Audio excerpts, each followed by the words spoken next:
Ministro, muito obrigado aí pela sua presença. Vou começar aqui com a primeira pergunta e remetendo aqui a sabatina do ministro Meirelles.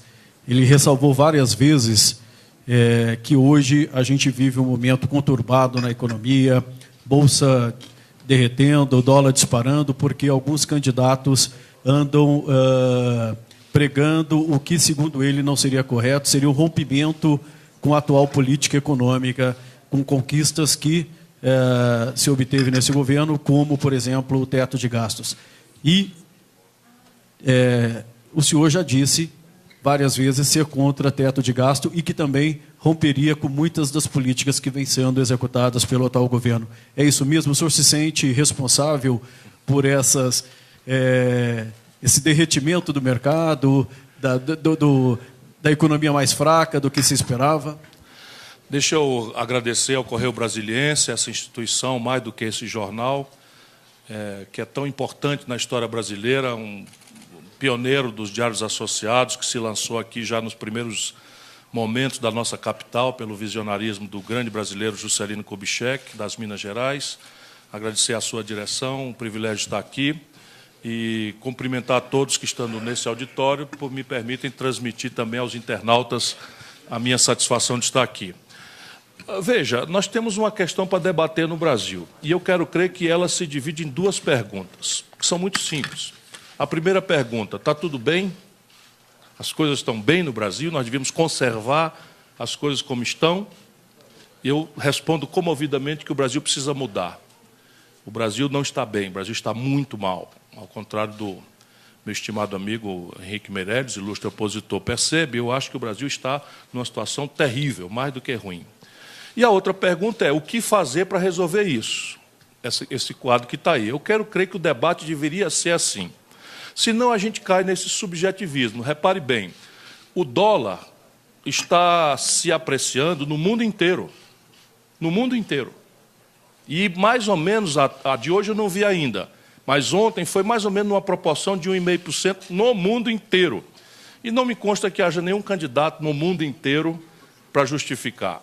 Se vocês recuperarem, especialmente quem está na internet, o que eu já andei dizendo sobre isso, porque é filme velho, é evidente que o Meirelles representa, não é por culpa pessoal dele, né, uma entidade fantasmagórica que se autorrefere mercado, sendo estritamente uma fração mínima do mercado, que é o setor rentista, financeiro, que se atribui, sem autorização de ninguém, uma tutela sobre a democracia. Eu respeito o mercado, mas não aceito essa tutela. E aí vamos ter clareza. Revogar a PEC 95 é um imperativo de fato. E eu digo sempre, existe uma razão mal criada para se afirmar isso e uma razão que é a que vocês merecem, uma razão mais elaborada. A mal criada é, por pouco que se insista, não há precedente no planeta Terra de ninguém estabelecer com uma Constituição rígida como a nossa, que exige 3/5 de reforma, um tabelamento de gastos por 20 anos. Não há esse precedente em nenhum lugar do planeta Terra. É simples de entender isso. E vamos entender por quê. Porque o Brasil nasce ao redor de 2.700.000 bebês por ano. Se nascem 2.700.000 bebês por ano, eu preciso ter maternidade expansiva para além da inflação e do gasto nominal. Eu preciso ter matrícula na pré-escola, eu preciso ter matrícula no ensino infantil, eu preciso ter matrícula no ensino médio. O Brasil tem um probleminha, para ficar aqui numa ironia que não cabe no assunto, de 62.500 homicídios praticados nos 12 meses que nos separam os últimos. Ante a impotência do Estado de Direito Democrático, que só tem sido capaz, pelas fontes que eu respeito, porque é toda uma tentativa de desqualificar minha opinião, mudando de fonte, mudando de metodologia, mas as fontes que eu respeito, que são oficiais, falam que o Brasil tem tido capacidade de investigar 8 em cada 100 desses homicídios. É assim mesmo, pelos próximos 20 anos, nós não vamos repor os carros da polícia, a capacidade de investigação, porque, supondo que nós vamos só atualizar o nominal, com a inflação de 3%, que é a inflação anualizada que esperamos para o futuro, nós não temos como expandir o serviço. Não estou falando mais de porto, de aeroporto, de rodovia, de ciência e tecnologia, em que a nação brasileira tem um orçamento menor do que a Secretaria de Estado de Ciência e Tecnologia do Estado de São Paulo. Então, isso é basicamente uma estupidez impraticável, que eles fizeram sem discutir com ninguém, usurpando o poder, como fizeram. Isso quer dizer o quê? Que eu vou... Isso é me avisando do tempo? Eu não fui avisado, perdão. Paro aqui ou... Concluo. O que eu pretendo é colocar a minha prática a serviço da nação brasileira. Eu fui ministro da Fazenda, comandei a economia do Brasil, governei o 8º estado brasileiro em população, governei a 5ª maior cidade do Brasil e não tenho um dia de déficit. Um dia sequer de déficit na minha longa história. Pelo contrário, o governador do Ceará foi ao mercado e comprei com 15, 20 anos de antecedência 100% da dívida em títulos do Tesouro Estadual Cearense. Só eu tenho essa história. Por que agora esse mercado vai tirar de mim a suspeição de que eu não sou austero? Agora, o que o Brasil tem que fazer é pensar sério e desenhar um projeto nacional de desenvolvimento.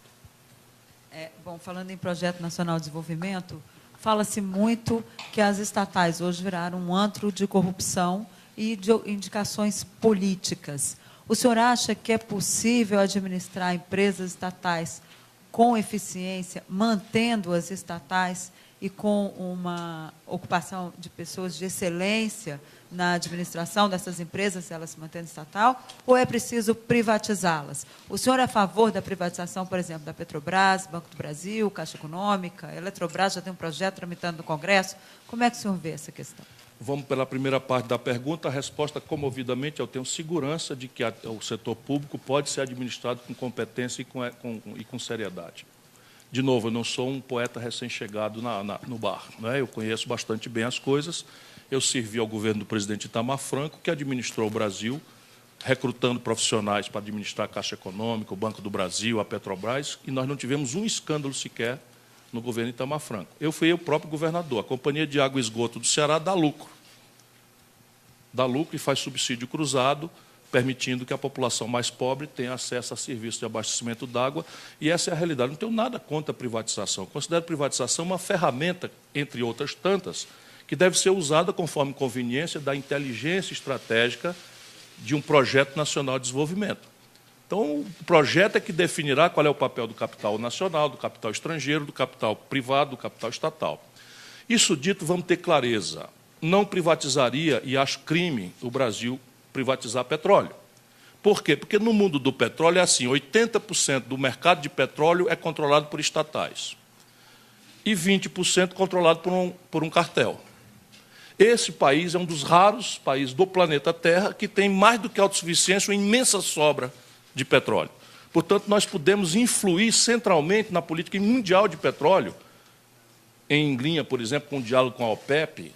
Nossa vizinha Venezuela é membro da OPEP, está desastrada nesse momento lá por política e tal, mas quando a OPEP consegue eficiência, os países exportadores de petróleo, como é o nosso, nadam em dinheiro. E o Brasil tem essa disponibilidade. 20 trilhões de reais já estão mapeados de riqueza. Nós vamos entregar isso para os estrangeiros em nome de quê? A pergunta é simples, em nome de quê? Corrupção. E a Odebrecht é estatal? Uma pergunta tão fácil. A Odebrecht, a empresa Odebrecht é estatal? Ou a gente tem que fechar a Odebrecht porque ela é corruptora, ou o corruptor não é corrupto? E a Andrade Gutierrez é estatal? E a França não tem corrupção? O que foi fazer o Sarkozy na cadeia recentemente? E o Helmut Kohl, que unificou a Alemanha, também pagando constrangimentos por corrupção na Alemanha. Por que a gente tem que se martirizar? Ou vamos para falar que nem a gente fala lá em Sobral, na minha cidade, no interior do Ceará. Um abraço, gente querida. Estou sofrendo por aqui, mas pensando em vocês. Nasci lá com muita honra, mas fui criado em Sobral, foi, portanto, a mãe que me criou. Então, eu quero dizer o seguinte, quando você me lembrou essa minha origem, eu quero dizer que você, em Sobral, diz o seguinte, que uma vaquinha que lhe dá o leite, que lhe dá o queijo, que lhe dá uma cria por ano, e, de repente, pesteou de carrapato. Qual é a solução para o carrapato? Matar a vaca? Você mata a vaca, acaba os carrapatos, mas acaba o leitinho, acaba o queijo e acaba a cria. É mal comparando com a sabedoria do meu povo, não é, o que está acontecendo com o Brasil. Então, você tem defeitos que você resolve. Por exemplo, contrato de gestão. Você pega a Petrobras, como um possível governo meu, a Petrobras terá um contrato de gestão com padrões de eficiência transparentemente anunciados. Ela vai ter que ter desempenho A, desempenho B, o critério de recrutamento vai ser necessariamente técnico, porque a política no meu governo será feita onde normal que seja feita, no nível político do governo, que é o nível dos ministérios. Isso é o que eu pretendo fazer. Em relação à segurança pública, governador,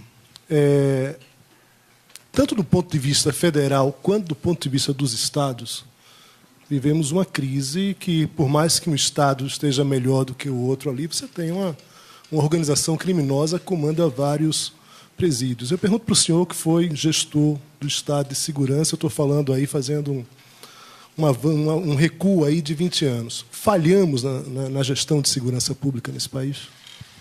Não é que nós tenhamos falhado propriamente ao seu tempo. Apenas o Estado brasileiro, talvez não tenha sido por má fé, não entendeu a gravidade e a complexidade de dois fenômenos que se entranharam na vida brasileira com gravíssima centralidade.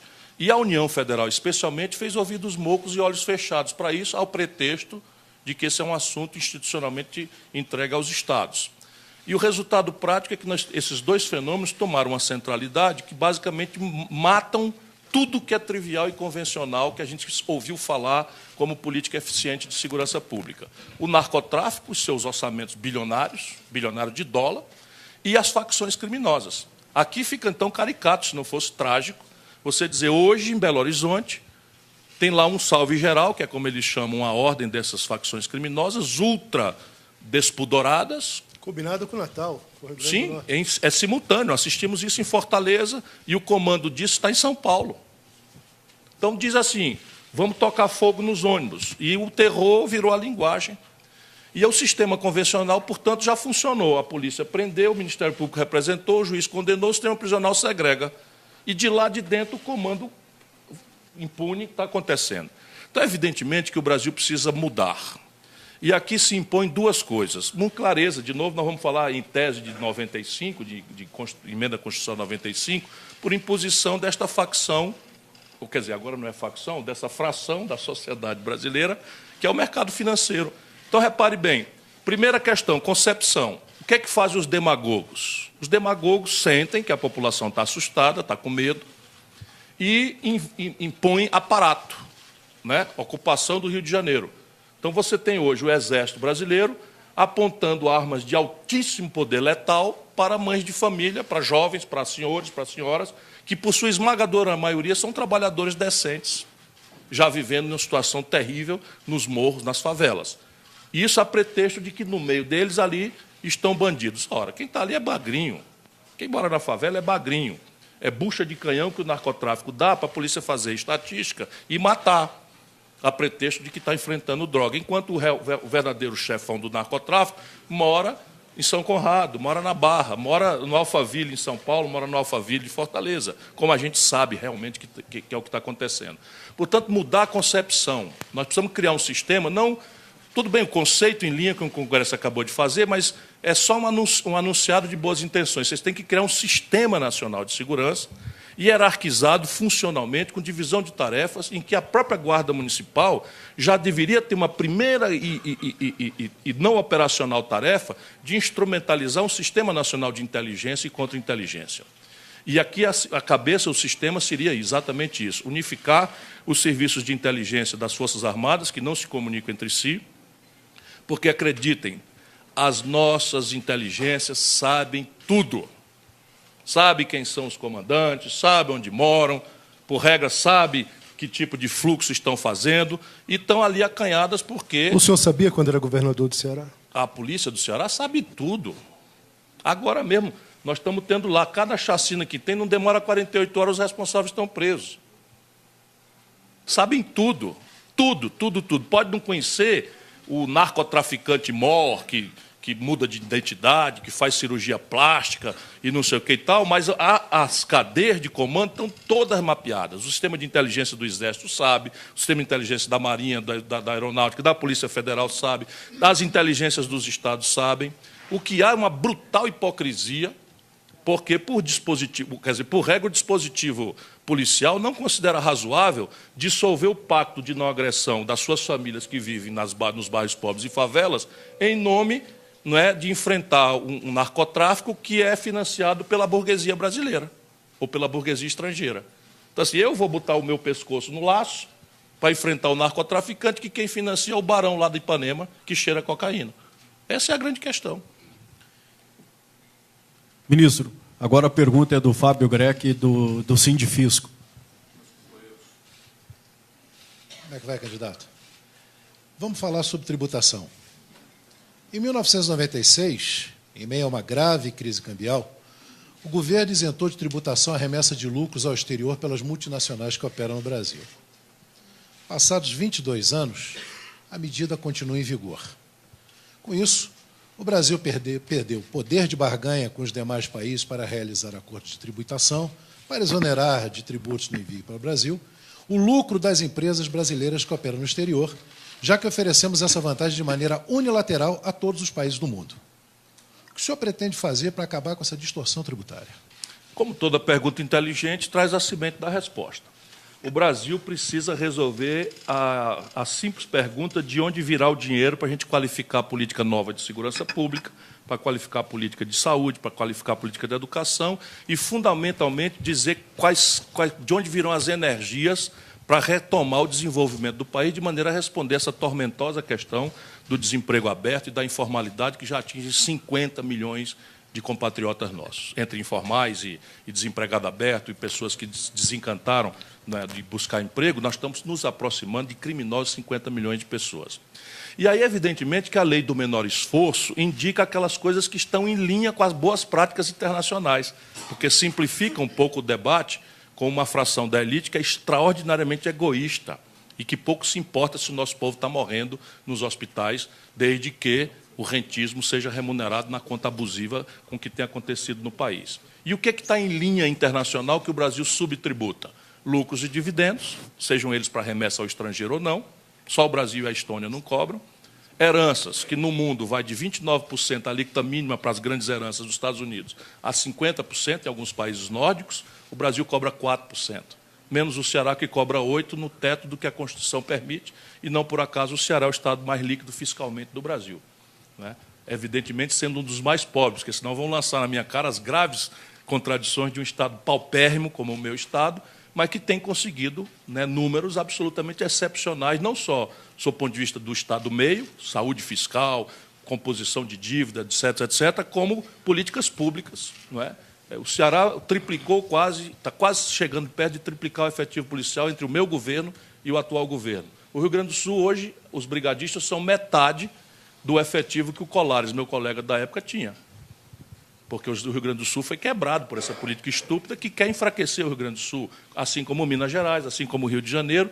E vamos ter clareza, São Paulo passou 4 anos, os últimos 4 anos, sem reajustar salário de funcionário público. E São Paulo passou 8 meses sem honrar as frações da sua dívida com a União, baseado no liminar que caiu, e, ao cair, aquele vencido foi colocado para pagar no fim do prazo. Assim é moleza. Assim, o Ceará está com as suas continhas todas em dia. Então, o que é que nós precisamos fazer? Então, põe em linha o Brasil com tributação mais progressiva sobre herança, tributação mais progressiva sobre renda. Temos que diminuir os impostos sobre os trabalhadores, que pagam a carga tributária absolutamente selvagem, sem nem saber, porque é incidente indiretamente sobre o consumo, que é mais fácil, né, e mais injusto e mais perverso, e diminuir também as incidências sobre classe média, especialmente na progressividade do imposto de renda, que eu fiz quando ministro da Fazenda, ajudado pelos auditores fiscais lá, eu fiz, criei uma alíquota de 35% e diminuí a alíquota para a classe média. Foi eu virar as costas, o Fernando Henrique revogou isso. Então, o Brasil tem alternativas para consertar, só que é mais fácil falar do que fazer. O líder nas pesquisas terá dito hoje aqui que não vai tributar fortuna, nem herança, não sei o que e tal. Pois é. E esse é o debate. E se ele não vai, de onde é que vai vir o dinheiro para resolver o buraco das contas brasileiras? Que é o maior da história. Só essa brincadeirinha aí, para preservar os interesses dos acionistas minoritários, que estão no centro do setor financeiro, subsidiando o diesel com corte de gastos em saúde e educação, a brincadeira é de 14 bilhões de reais e contando. O que quer dizer que o próximo presidente da República vai tomar posse com um déficit primário ao redor de 150 bilhões de reais. Aí pega um translocado desse, um boçal, né, despreparado, e desorienta o debate dessa forma. Esse é o problema. E os democratas temos que dizer claramente, um boçal despreparado. Porque, tudo bem, quem vai decidir isso é o povo. Mas os democratas, aqueles que amamos as liberdades democráticas, temos obrigação de extirpar esse câncer enquanto ele ainda pode ser extirpado. Por favor, Paulo. A autonomia do Banco Central é considerada um mecanismo, considerada por gente de mercado, alguns da academia, enfim, como um mecanismo que poderia baixar os juros ao dar uma garantia de exercício da política monetária. Bom, a gente sabe que o senhor é veementemente contra a autonomia do Banco Central. Como os juros do Brasil, que ainda estão entre os mais altos do mundo, ainda que se tenham reduzido muito, como é que os juros vão se reduzir no seu governo? O senhor vai determinar para o Banco Central que ele baixe os juros? Não, claro que não. Repare uma coisa, desde uma certa madrugada que o Banco Central brasileiro opera de forma criminosamente autônoma. Autonomia quer dizer o seguinte, num primeiro momento, entregamos ao Jorge Soros, o Banco Central brasileiro. No segundo momento, entregamos ao Banco de Boston. No terceiro momento, entregamos ao quinto nível do Bradesco. E, neste momento presente, entregamos ao Itaú. Isto é o que se fala autonomia do Banco Central. Vamos ter clareza disso. No mundo inteiro isso é crime. Esse trânsito de gente da iniciativa privada para o setor público e do setor público para ganhar dinheiro no setor privado, carregando informação privilegiada, esse Maílson da Nóbrega já vive disso, decrépito como está, produziu inflação de 84% num mês no Brasil e vira consultor, porque não é consultor de coisa nenhuma, é traficante de informação privilegiada, de política de câmbio, de política de juro, que é o que tem assaltado o Brasil esses anos todos. Então, repare bem, eu sou a favor de que o Banco Central seja mandatado por um presidente da República eleito pelo povo para perseguir a menor inflação a pleno emprego. E qual é o exotismo da minha proposta? Isso está em linha com as boas práticas da maioria esmagadora dos países civilizados do planeta Terra. Mesmo que eleve a inflação atual... Desculpa, o senhor acabou de ouvir o que eu acabei de dizer. O Banco Central brasileiro, no meu governo, será mandatado para perseguir a menor inflação a pleno emprego. Aí botei um argumento, em linha com as melhores práticas da esmagadora maioria dos países civilizados do planeta Terra. Então ele vai ter duas metas, não só metas de inflação. Tem que botar um olho no gato, outro no peixe. Ele tem que olhar para a inflação e tem que olhar para o emprego do povo. Mas o senhor acha que isso funciona? Isso funciona? Pergunta ao Fed norte-americano, porque essa é a política... Mas o Brasil não é os Estados Unidos. Quer dizer, aqui não, o Brasil é melhor do que os Estados Unidos nesse aspecto. Porque os Estados Unidos têm um problema de déficit primário crônico, estrutural, invencível, que é financiado secularmente pela emissão do dólar. Mas não tem inflação. Sim, agora não tem inflação. E o Brasil tem? Agora não, mas já teve. E recentemente a gente andou flertando com a inflação. Ninguém flertou com a inflação, isso é mentira. Isso é mentira. A inflação de 2 dígitos não é inflação? Não, não é inflação, é mentira.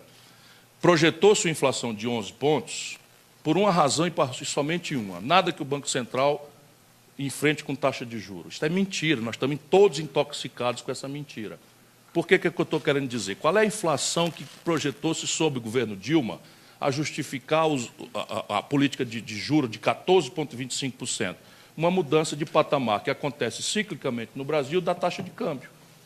Então, vamos botar o nosso povo na jogada. É assim, ninguém compra dólar, mas a gente come pão. E pão é trigo. E o Brasil não produz trigo com suficiência para o pão que a gente consome. Portanto, a gente tem que comprar trigo de fora. Tudo que a gente compra de fora paga com dólar. Se o dólar sai de 2 para 4, como aconteceu com a Dilma, o preço do pão tende a dobrar no curto prazo. O Brasil abriu mão de uma política industrial de comércio exterior, intoxicado com essas pusilanimidades ideológicas que nos vendem como ciência boa, e nós hoje importamos dos fármacos brasileiros 80%. Então eu precisava de R$2 para comprar $1 de Tilenol. De repente, eu preciso, do dia para a noite, não mudou nada, eu preciso de R$4 para comprar o mesmo dólar de Tilenol. O Tilenol dobra de preço. O Brasil não compra dólar, mas anda de ônibus. O Brasil adotou a linda, extraordinária política Pedro Parente / Michel Temer. Cadê a madeira? Né? Não tem madeira aí? Né? De exportar petróleo bruto barato e importar diesel e gasolina em dólar. Aí papoca o dólar, explode o dólar, o preço da passagem de ônibus imediatamente é tensionado para cima, e aí sobe a passagem de ônibus. Qual é o efeito, meus companheiros, meus compatriotas? Eu desafio um acadêmico da banda deles, chama qualquer um deles para conversar comigo, e a pergunta simples é: qual é o efeito da taxa de juros sobre um preço que subiu once and for all porque mudou a taxa de câmbio. Dá-se um silêncio. Eu autorizo qualquer um que me conteste aqui para a gente entabolar o raciocínio. E a gente fica repetindo essas coisas. Aí depois tem um outro tipo de preços, preços administrados pelo governo. A Dilma mete um tarifaço de 72% na conta de energia elétrica. Em São Paulo, no dia seguinte que se reelege e toma posse, esse imediatamente é insumo para tudo. Há uma pressão no IGPM, que é o indicador que o Fernando Henrique criou, para dolarizar as tarifas, para entregar o capital estrangeiro. E o resultado prático, qual é? Vai para o índice de inflação, o preço administrado pelo governo. Qual é o efeito da taxa de juros sobre um decreto do governo que diz o seguinte: o quilowatt-hora que era 100, agora é 172. Mete a taxa de juros em cima, efeito? Zero. Mas e o período que essas tarifas públicas ficaram congeladas? Não mude de assunto. Não, estou falando dos preços dos combustíveis ficaram não, congelados. Primeiro degluta o que eu acabei de dizer. Não, eu degluti. Agora vamos falar de outro assunto. Como é que se administra tarifa pública? Então, primeiro ela congelou, ela interveio no preço da energia. Errou totalmente. MP 500. Errou totalmente. 579. Quem tem que defender a Dilma não sou eu. Não, eu não estou eu não estou criticando também, só estou constatando a realidade. Eu critico. Repare bem. Quanto é que deve ser a tarifa de energia elétrica num país como o nosso? Deve ser custo de produção, remuneração do imobilizado, do investimento, amortização, né, da depreciação e lucro, em linha com os competidores internacionais, se os houver. Em setores não concorrenciais, é preciso ser um preço administrado pelo governo, porém em cima de uma planilha de custos transparentemente validada pelo mercado. E aí eu gosto dessa crítica, o mercado cumpre um papel muito relevante. Tudo bem. Agora vem o seu Pedro Parente, / Michel Temer, com licença da má palavra, né? E faz assim: o Brasil deixa 40%, quase 35% da sua capacidade de refino ociosos, as fábricas paradas, vende petróleo bruto barato, em real, em dólar, claro, e compra gasolina, óleo diesel, lubrificante do estrangeiro. E, ao invés de cotar 80% do petróleo do Brasil, quer dizer, do insumo petróleo, ainda é nacional, produzido em real, ainda que tenha custos incorrentes de câmbio, por algumas coisas de royalties que a gente não tem, fretes, etc. Parte substantiva é assim. Então, na prática, o barril de petróleo da Petrobras, impostos inclusive, dá $33. O que é que o senhor Pedro Parente está fazendo? Cobrando $75, porque está referindo o preço não a custo nacional, mas a preço especulativo do mercado de petróleo de Roterdã, do circuito internacional. Que isso? Aí vem uma depreciação cambial que está ocorrendo, eu quis brincar, mas ela está ocorrendo por uma razão. O Brasil, contra o que eu andei falando nesses últimos 12 anos, infelizmente para amigos, agora para adversários, o Brasil está perdendo uma janela de oportunidade de ouro, que foi, em 2008, para esconjurar a crise, os americanos trouxeram a taxa de juros dele, que é baliza para o mundo, para zero ou negativa. Então, nós estamos há 10 anos com a taxa de juros no mundo a zero negativa, e esses pilantras aqui do Brasil dizendo que a nossa taxa de juros tem que ficar alta. Por quê? Porque a inflação é alta. Mas juro, meu irmão, parece que você não ouviu o que eu falei. Juro só funciona contra a inflação se o componente inflacionário for excesso de demanda. Também ninguém precisa ser economista para entender. Minha base produtiva é capaz de produzir 100 e o meu povo tem renda mais crédito na praça capaz de comprar 120. Aí você tem o que a economia chama de hiato de produto, dá-se uma espécie de leilão, o preço sobe, tira os 20 mais pobres e acomoda o negócio. Aqui, isso é o bicho eu conheço, eu fui ministro da Fazenda, ou havia hiato de produto, porque nós estávamos com 100% de capacidade instalada ocupados, trabalhando a 3 turnos, e havia ágio quando eu assumi o real. E aí só tinha uma saída, choque de oferta, ou então íamos perder o real das mesmas doenças que mataram lá atrás o cruzado. Eu tenho essa honra de ter ajudado o Brasil a enfrentar isso pelo caminho oposto dessa mistificação que está destruindo nossa pátria. Pois bem, hoje, meu irmão, minha irmã querido, hoje 30% da capacidade instalada da indústria brasileira estão ociosos. Então não tem sobredemanda. Não adianta encarecer o crédito, porque não é por demanda excessiva que a economia brasileira teve momentos de tensão inflacionária. É só ver o que está acontecendo. O governo subiu energia 70%, subiu o botijão de gás de cozinha uns 90% nas costas do povo, empurramos 1.400.000 famílias para voltar a usar álcool e lenha na cozinha. O governo brasileiro empurrou essa política de combustível, que sobe de 2 e pouco para R$ 5,00 a gasolina na bomba, que é insumo para os taxistas, e a inflação é 2,56%. Por que a inflação é 2,56%? Porque a economia está indo para o vinagre. Não tem demanda. Todos os preços livres estão despencando, nós estamos destruindo empresas. O Walmart está indo embora do Brasil. Enquanto isso, vamos desfocar aqui o dia a dia.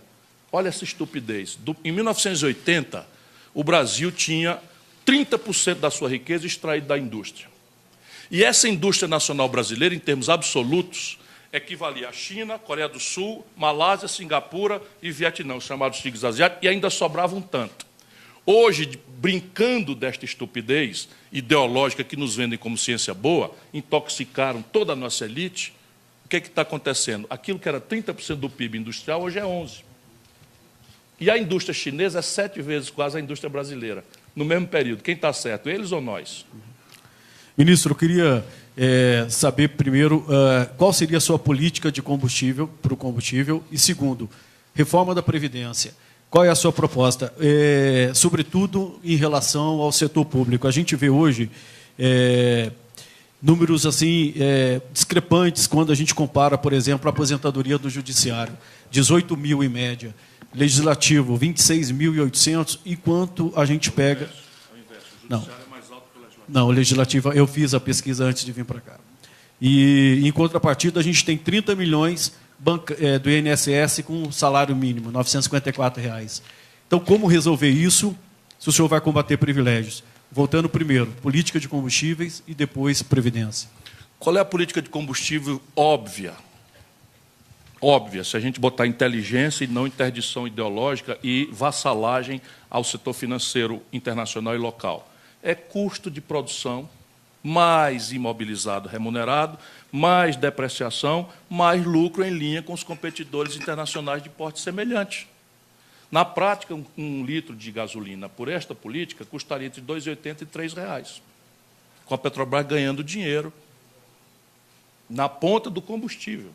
E aí, evidentemente, nós temos que verticalizar a produção no Brasil, para ganhar cada vez mais escala e eficiência nesse aspecto. Em nenhuma circunstância o Brasil suporta encavalar no preço da bomba variação cambial mais mercado spot de especulação com petróleo no mundo. Aliás, a razão institucional de ser da Petrobras, que os visionários do passado, contra todos os estudos que diziam, olha as nossas prostrações intelectuais, o mal que faz, todos os estudos internacionais, missão russa, missão americana, diziam que o Brasil não tinha petróleo. Ali em 1950. Aí um maluco chamado Monteiro Lobato insistiu que tinha, e um homem da política sabia que tinha. Getúlio Vargas foi assassinado ou se matou, se autoimolou, para fazer o nosso país virar essa potência que é. E hoje nós simplesmente estamos abrindo mão dessa vantagem estratégica e institucional, razão de ser dessa coisa, em linha com 80% do mundo. Nós agora fizemos a canalice, desculpe as palavras, para quem conhece as coisas, não pode usar outras palavras. Essa gente que governa o Brasil entregou o campo de Carcará a uma empresa estatal da Noruega por $1,50 o barril, mais barato do que uma lata de Coca-Cola. Quando nós fizemos com a lei de partilha Libra, 41% foi o retorno para o Brasil. Amanhã tem vários blocos de petróleo para fazer, no máximo 8%, 9%. Nós estamos sendo assaltados. Não há outra, nós estamos sendo assaltados como sociedade, como futuro do país, nós estamos sendo assaltados. E nada explica. Previdência. Este sistema de repartição que está aí é irreformável. Então, a elite brasileira, empurrada por essa mesma mistificação, propaganda, afirma, com o artigo definido A, que o Brasil precisa a reforma da Previdência. Que reforma da Previdência? Vamos lá. Vamos supor a última versão da reforma da Previdência, chamada com artigo definido A, do senhor Michel Temer. Eu gosto de estudar as coisas. A última versão economizaria 360 bilhões de reais em 10 anos. Sabe quanto foi o déficit da Previdência no ano passado, por causa da DRU? 180 bilhões de reais. Isto é reforma? Aí o mundo inteiro, aí o mercado, não sei o que e tal. O Brasil ia economizar com a perversão de empurrar uma idade mínima para trabalhador rural do semiárido, para trabalhador do Vale do Ribeira, para trabalhador da metade sul do Rio Grande do Sul, para trabalhador do Vale do Jequitinhonha e Mucuri, que não bota em 62 anos, uma idade mínima de 65. O Brasil, nesta reforma, ia impor a um policial e a um professor trabalhar 49 anos para ter direito a acessar a aposentadoria integral, e não se mexeu num único privilégio. Com toda esta selvageria, o Brasil economizaria 360 bilhões, a última versão, 362 bilhões em 10 anos. E o déficit foi de 180. Isso é reforma? Pergunto simples. Não é reforma coisa nenhuma. E não é por quê? Porque esse sistema é irreformável. Explica-se que também o povo não quer, quer dizer, o povo, as elites, as associações não querem entender. Basicamente é o seguinte, esse sistema de repartição na América Latina só remanesce em 3 países. E, sob esse ponto de vista, nós não estamos em boa companhia. Argentina e Venezuela. Ambos em processo agônico, sob o ponto de vista macroeconômico, a Argentina e a Venezuela, entre outras razões, por causa disso. Então, o Brasil, a Argentina e a Venezuela insistindo. Eu posso descontar no outro assunto? Qual é, então, a sua proposta para a Previdência? Vamos entender o problema primeiro. Porque se a gente não faz o diagnóstico correto, a terapêutica não será percebida. Pode descontar de tudo mais, porque isso aqui é um ponto. Então, repare, a lógica do sistema de repartição é juventude demográfica e alta formalidade no mercado de trabalho. Resultado, quando a gente montou o sistema, eram 6 trabalhadores ocupados por um aposentado com expectativa de vida inferior a 60 anos. Funciona. Hoje nós temos, pela robótica, pela informática, pela informalidade, pela automação, pelo desemprego de massa. Só o terrorismo do Michel Temer botou 1.700.000 contribuintes do INSS para fora do sistema. Só o terrorismo que eles fizeram agora. Tudo de propósito. Nada disso é incidente. Nada disso. Tudo assalto aos cofres da nação brasileira e ao futuro da nossa pátria. E isso é o que está acontecendo com a nossa nação. Resultado prático, nós temos 1,5 trabalhador ocupado, estatisticamente, para financiar uma aposentadoria de 73 anos. Isso não é reformável. Então, eu estou propondo um debate em que a gente crie um novo sistema, que para o futuro será de capitalização, que eu defendo público, sob o controle dos trabalhadores, vigiado por agências de risco para a eleição das aplicações.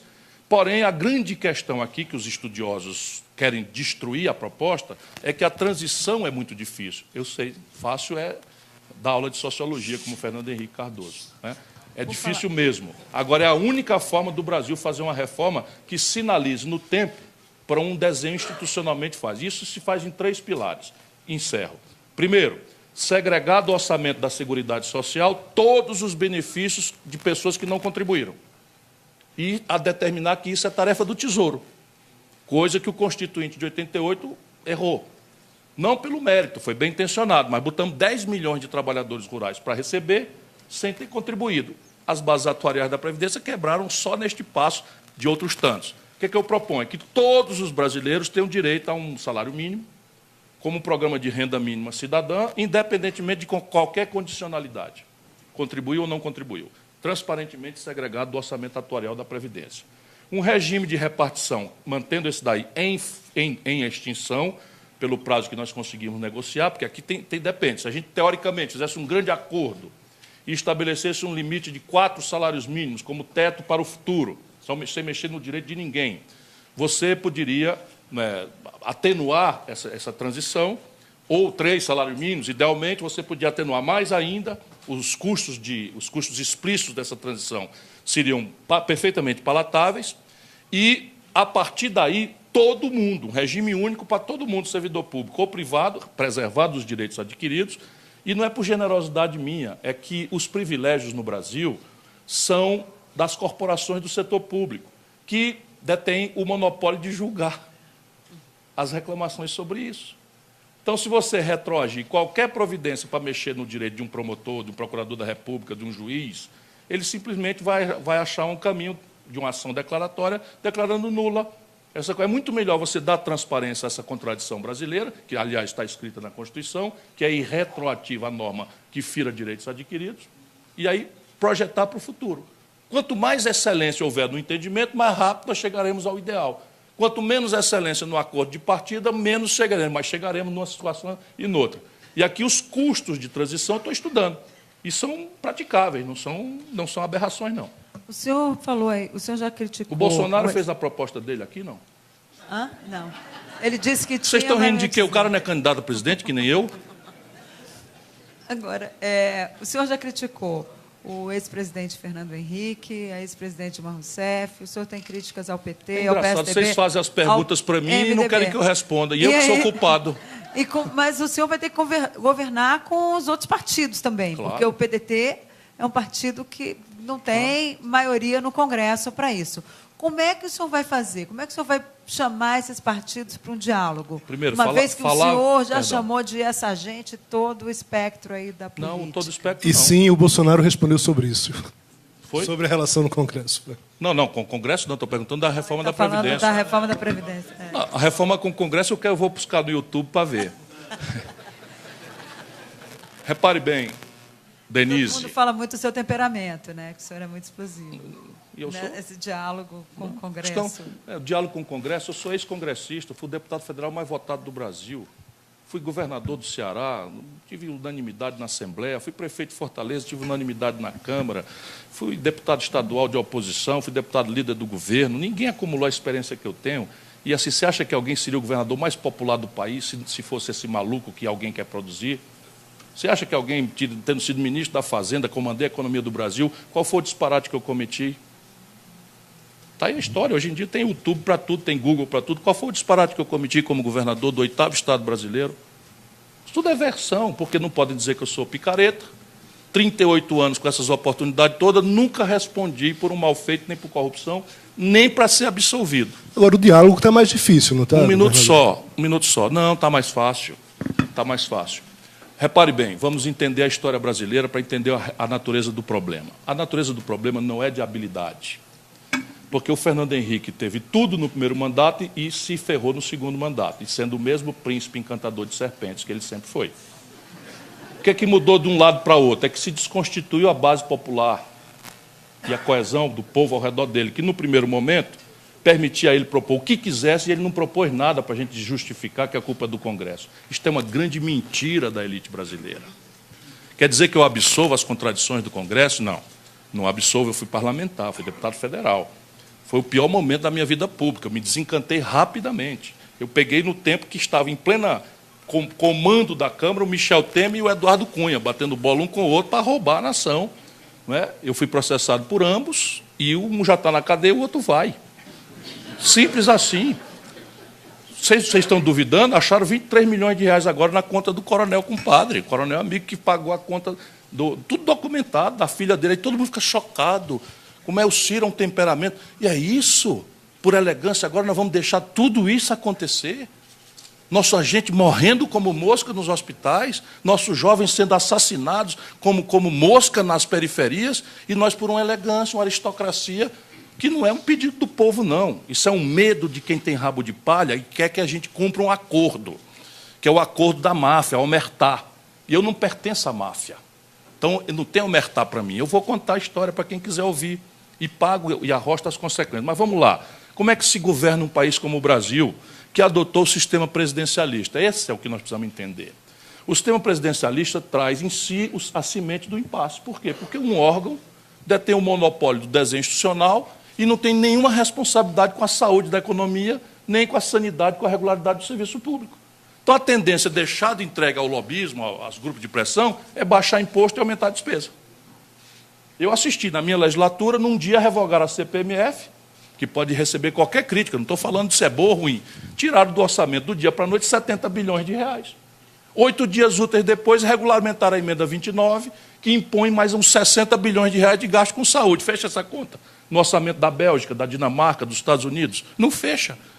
Então, isto é inerente ao nosso desenho institucional. Como é que você mitiga isso? Primeiro, propondo antes, sair do deixa que eu chuto caudilhesco, personalista, que a gente vive falando dos outros, mas o Brasil é uma república muito parecida a qualquer república de bananas dessa, sob esse ponto de vista dos maus costumes políticos. Veja o que está acontecendo na nossa pátria hoje em dia e vocês vão entender porque eu estou propor e a imprensa tem um papel indispensável, e vocês estão cumprindo esse papel aqui, tem que exigir ideia.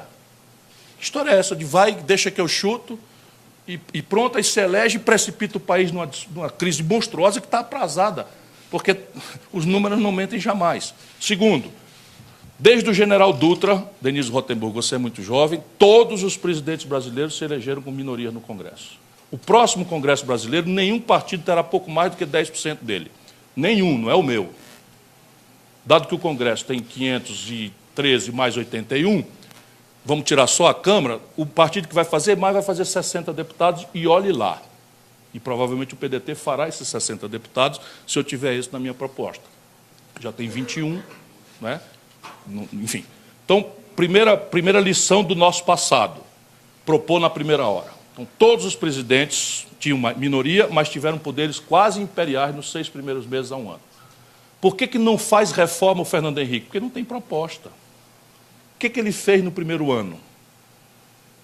Ele passou a reeleição, que era uma contradição pesadíssima contra as nossas tradições, e ele, quando quis, passou a reeleição. Mas o que ele fez? Ele aumentou a carga tributária de 27% para 36,5% do PIB. E a elite, hoje em dia, todo mundo ainda hoje bate palma, porque nós vivemos intoxicados por propaganda. Ou isso é verdade ou não é. O Lula, que proposta fez de reforma? Não, a culpa é do Congresso. O Lula fez uma proposta de reforma e o Congresso, reacionário, fisiológico, clientelista, não fez, não tem concepção, não tem projeto. O Lula manteve rigorosamente. Não estou atacando, não. Fez a quebra do monopólio? Não, o Fernando Henrique fez uma coisa só. Extinguiu a distinção entre empresa nacional de capital nacional e empresa estrangeira. Simples e puramente. Quando o mundo inteiro caminha na direção oposta, ele fez isso na Constituição. Só isso, no primeiro ano. Por isso que eu rompi, eu ajudei a fazer o Real, era o único governador do PSDB, rompi e fui para a oposição sozinho, sem ninguém querer entender. Então, a segunda providência é propor na primeira hora. A terceira, o Pacto Federativo dilacerado predispõe um novo pacto de governadores e de prefeitos no Brasil, em troca de uma grande concertação ou de um grande redesenho da sanidade das contas públicas brasileiras. 27 estados somos, 17 já estão quebrados. Então, Minas Gerais não tem saída sem apoio da União, Rio Grande do Sul não tem saída, Rio de Janeiro não tem saída, e São Paulo vai para lá também. Rio Grande do Norte está ferrado, e por aí se generaliza. Então, é possível, porque o eixo de gravidade real da política brasileira, sem desmerecer os partidos, sem desmerecer as lideranças, está nos governadores, na federação e nos prefeitos. E quarto e último, se de todos esses esforços o entendimento não for possível, naquilo que restar de impasse, convocar o povo a votar diretamente, através de plebiscitos e referendos. Ou você acha que algum dia o Congresso da Suécia, da Dinamarca, da Noruega ou do Brasil vai votar contra privilégios de poderosos para atender as crianças que estão jogando bola de gude na rua? Então é preciso trazer o povo para maduramente votar. Durante a campanha, aqui falando de campanha, como é que o senhor pretende avançar sobre os votos dos lulistas sem absorver a rejeição que ele tem em relação à outra parcela dos eleitores? Aí todo cearense é meio gaiato, eu vou dizer, você tem ataque em Transfilim e defende em zigue-zague. É o que o senhor tem feito até agora. É, exatamente, pronto, é isso, então está explicado. Pronto, pode descontar o resto do tempo. Um dia dá uma cacetada, Não dou cacetada, porque quer entender qual é a minha coerência? É falar aquilo que a minha convicção e a minha consciência e o meu patrão merece que eu fale. E meu patrão não são as corporações, o meu patrão não são os grupos de interesse, o meu patrão é o povo brasileiro. Isso é simples de entender. Então, se vocês dizem, qual é a coerência do Ciro? Por que o Ciro ajudou a fazer o Plano Real e rompe? Por que eu aceito ser ministro do Lula e o PSDB vai contra? Por quê? Porque, na minha convicção, isso é dos arquivos do Correio Brasiliense, está tudo isso documentado. O PSDB e o PT foram as duas melhores crias da redemocratização brasileira e eles tinham obrigação de cooperar se o prevalecente ali fosse o interesse público. Tinham obrigação de cooperar. Como a paróquia de São Paulo deu a eles o privilégio de monopolizar, eles brigaram. E ao brigarem em São Paulo, onde as coisas já estão muito melhores por média do que no Brasil, eles simplesmente produziram essa contradição de coxinhas e mortadelas, ao limite que chegamos hoje, para o Brasil inteiro. Aí chegava na Bahia, toda a oposição ao Antônio Carlos Magalhães, PSDB e PT, juntos. E o PT daqui, o PSDB daqui de Brasília, de São Paulo, não pode. No Ceará, nós estamos aliados, o PT a vida inteira, o PCdoB a vida inteira, porque nós estamos enfrentando o coronelismo, que eu acho engraçado, inclusive, hoje em dia, a gente enfrentando o coronelismo lá. Mas não, todo mundo obrigado a replicar essa contradição, dando centralidade ao velho Brasil corrupto e fisiológico. E aí isso é picarético, para usar um neologismo. Veja bem, o líder do governo Fernando Henrique no Senado chamava-se Romero Jucá. O líder do governo Lula no Senado chamava-se Romero Jucá. O líder do governo Dilma no Senado chamava-se Romero Jucá. E o líder do governo Michel Temer no Senado chama-se Romero Jucá. Não há a menor chance. Nenhuma chance. Eu estou só explicando. Veja bem, vamos compreender aqui esse pragmatismo. Deu certo? Pergunta simples. Deu certo? Se deixar a porta aberta, vem abanando o rabo. Mas está avisado que por essa porta não entra. Ladrão do PMDB vai me fazer oposição. Pronto, falei outra coisa. O cara é esquentado? Sou esquentado para certos assuntos. Certos assuntos. O Brasil precisa demarcar o campo porque eles viraram um elemento de destruição da institucionalidade brasileira. São grandes demais, apenas se reúnem para chantagear o poder, destruíram a condição do Fernando Henrique. Fernando Henrique foi o PSDB, companheirada, foi escorraçado do poder nacional brasileiro, nunca mais ganhou uma. Parece assim que eles acertaram em tudo. O PSDB perdeu as eleições todas do fracasso do Fernando Henrique, segundo governo, primeiro dia, até hoje. Nunca mais ganharam uma. E o PT deu certo? Esse pragmatismo deu certo? Olha o que está acontecendo, para não me obrigar a comentar. Olha o que está acontecendo. Um maior líder popular do país preso. Isso é outro assunto. Quer perguntar sobre isso? De novo, é uma mera constatação. A minha mera constatação é que esse modelo de transigir com o lado quadrilha da política brasileira é fracasso certo. Quer dizer que não transigir é sucesso certo? Não. Mas quer dizer que nós precisamos experimentar outro caminho. E é o que eu vou fazer. Ministro, a gente vai ter que pular o Paulo ali, a gente vai passar a palavra para a Cândida Capozelli aqui, que é vice-presidente do Sindifisco. Ela vai fazer a última pergunta para o senhor antes das considerações finais. Já acabou? Ainda não, candidato. Agradecer a sua presença aqui no nosso evento, representa o Sindifisco Nacional, e junto com o Correio Brasiliense, esse ciclo de entrevistas com os pré-candidatos. Isso é muito importante para esclarecer toda a sociedade. Bem, a Receita Federal, o senhor sabe, tem tido um importante papel em todas essas operações de combate à corrupção, no caminho do dinheiro, investigando o caminho do dinheiro e municiando o Ministério Público. O senhor sabe muito bem que nós, auditores fiscais, precisamos de garantias e prerrogativas, certo? Então, a minha pergunta para o senhor, essas garantias e prerrogativas são justamente para nos defender de possíveis interferências políticas, certo? Que venha mitigar o nosso trabalho. Tá? Então, a minha pergunta para o senhor é a seguinte: num eventual governo seu, o senhor pretende fortalecer e dar autonomia para a atuação da Receita Federal e dos auditores fiscais no combate à sonegação e corrupção? Sim. Fale sobre isso, candidato. Veja, esse negócio de autonomia e tal, eu já ia perder uns votinhos aqui, né?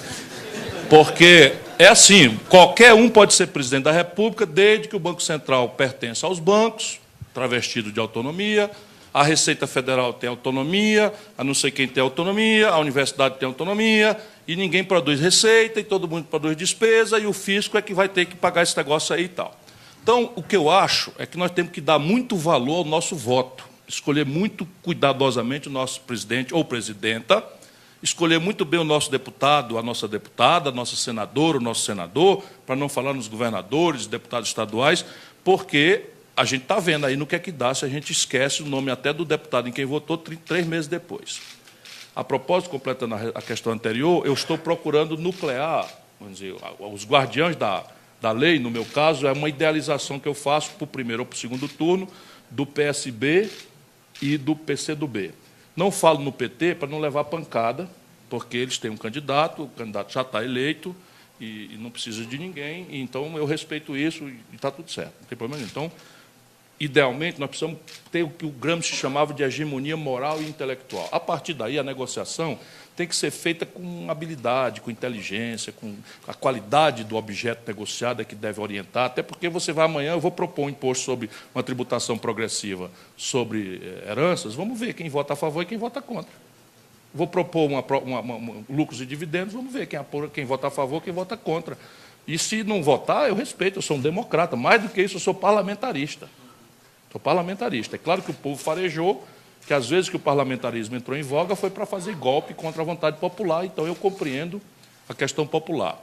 Porém, a forma como você acaba explicitando me permite garantir, porque eu conheço bem a Receita Federal.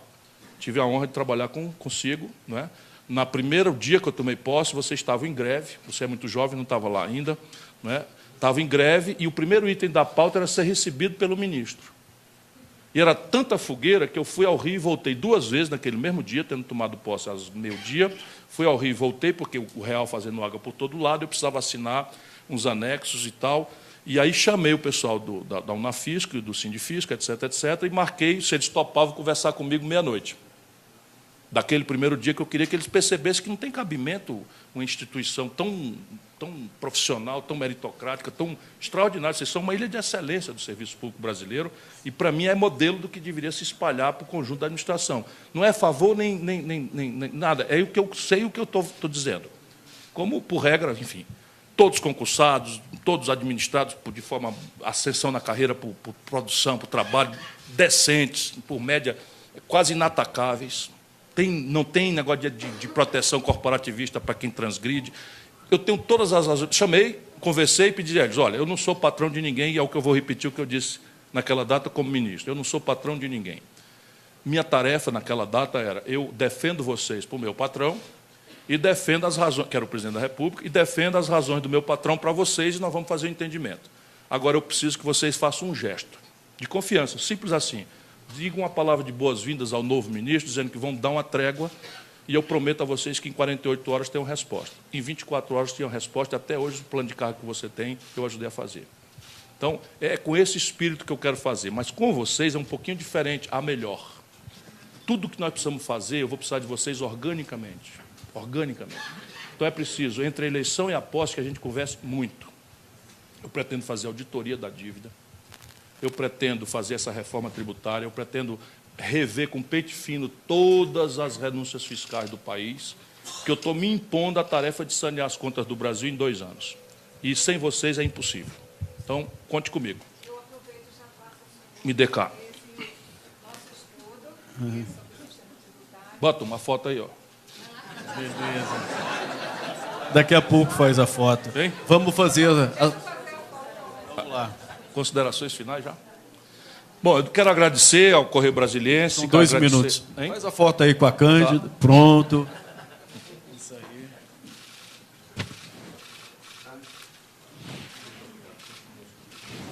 Bom, só tem 2 minutos aí. Eu quero agradecer ao Correio Brasiliense, me desculpar pela paixão com que eu abordo as questões, mas eu estou convencido de que o Brasil hoje é um país que não merecia passar pela infelicidade coletiva que o nosso povo está sofrendo. E essa infelicidade que eu testemunho, né, todo dia aí na minha caminhada está se transformando em indignação, mas mais do que isso, em energia e confiança de que, se a gente acreditar na inteligência do nosso povo, participar de um diálogo em que vocês ajudam a fazer, obrigando os candidatos a refletir metodologicamente sobre os problemas reais do Brasil, não acredito em dono da verdade. Mas nesse debate nós vamos achar a saída para devolver ao povo brasileiro a felicidade que ele merece. Ministro, em nome do Correio Brasiliense e do Sindifisco, eu agradeço muito aqui a sua presença e dizer que as portas do Correio estão abertas aí ao senhor. Tá? Quando puder, venha, será muito bem recebido. Muito obrigado.